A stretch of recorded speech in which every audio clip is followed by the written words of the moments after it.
I have never How you denied see that. the Cockroach Janata Party?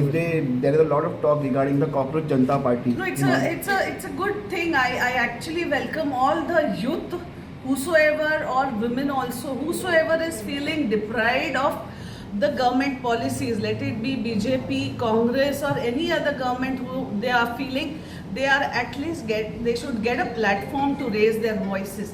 Because nowadays in anywhere if you raise your voice you are called as an anti-national.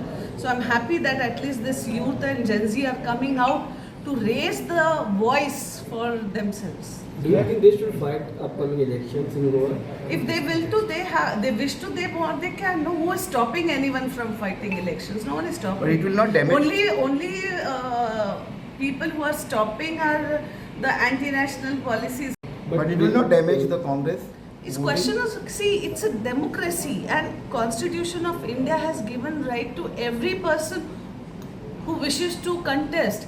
So no one is going to stop them from contesting. How you fight an election, which party is going to get benefited and not, वो तो जब आएगा time तब elections लड़े जाएंगे तब देखे जाएंगे ना. पर अभी से उसका ये everyone should fight. I feel if you are feeling, even you all should think and fight election.